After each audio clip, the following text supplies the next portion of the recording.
Right. We will move on to number 2, the Bad Batch reunion, episode 8, I think. 8, yeah. 8. After being spotted and reported by scavengers on the Jedi Light Cruiser, the Batch is subjected to a reunion with Crosshair and the Empire. The two groups engage after some cat and mouse games, and Clone Force 99 escapes for a brief respite into the ion engine shaft of the cruiser. Crosshair has his troops power on the engine, and the Batch is forced to blow the engine shaft in half to escape, which sees Crosshair badly injured.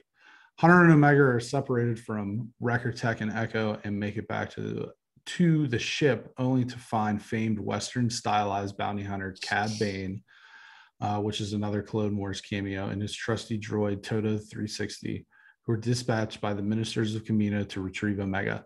Hunter and Bane square off in a showdown in a high noon style gunslinger contest that sees Hunter take one to the chest plate and lose Omega. The rest of the crew rescues Hunter before any more peril can befall him, and the crew takes off amid fire from the Empire. What'd you think? I really like this episode because like stuff happened. Like things are they're at stake. Finally, like, I mean, and that's one of those things where like we're so used to what we're watching with 6 episodes with Marvel, but with, you know, as many episodes, we're halfway through the season now. It's like, okay, now we're getting into the juicy stuff. Things are at stake. People's, you know, welfare are at stake. And to lose Omega, I thought that was such a good ending. Like now we're halfway through. We have someone being lost. Hunter is, you know, screwed up. And it was just like, it was a really, like, to me, it was like a really good Star Wars mini movie. That's how the way I looked at it. Like the way it's shot from the very beginning too. I was like, is this still a cartoon?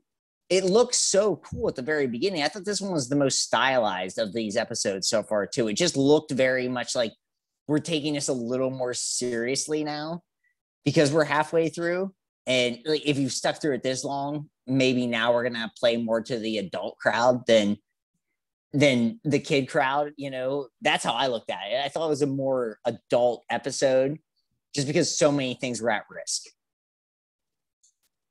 Yeah, I think that this was probably, I know we both liked last week's episode for some of the same reasons that there was maybe a little bit more going on. The stakes were a little bit higher. This episode was probably my favorite so far. And really, you know, squaring off with Crosshair was inevitable. I think somewhere along the lines, I said that I would like more of that. So to get more of that was nice. And then also to see Crosshair kind of get his nose bloodied a little bit was good. The bounty hunter was so freaking rad, man. Like, Stu, oh man, that was so like, cool. He's got like almost like a sombrero. He's got the toothpick. The music changes to like almost like a freaking Sergio Leone spaghetti Western style.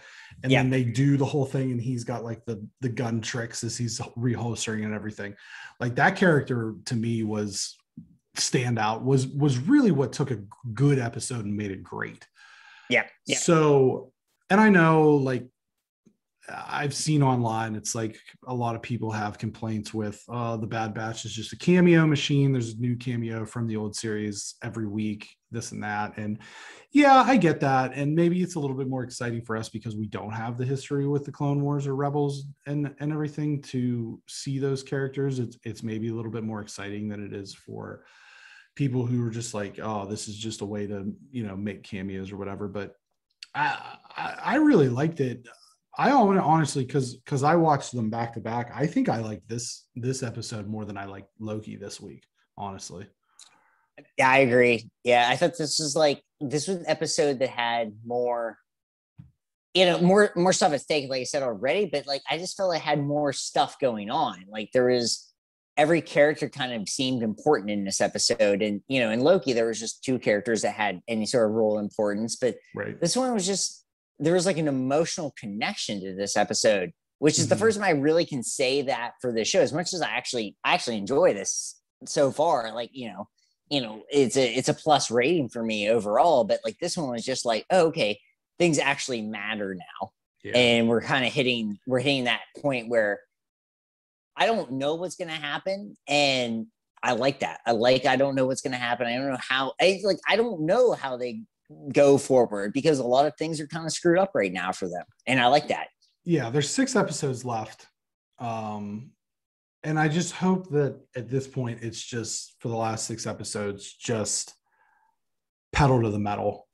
I think it will be. Every single episode has like a driving purpose, threat, tension, and not like some bullshit filler mission, basically.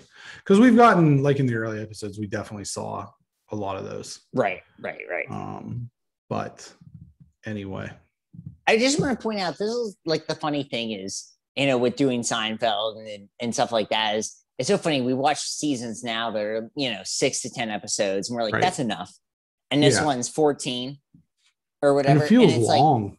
And it feels long, but it's like, there was seasons of Seinfeld that were 25 episodes. And it's like, think about, and we never got bored with that though. That's like my point. It's like, imagine the creativeness. And I'm not saying people are less creative or whatever. I don't know what it is. It's just, there's so much content out there. So you have to kind of be not less creative. You just have to be able to put more of your stuff in fewer episodes.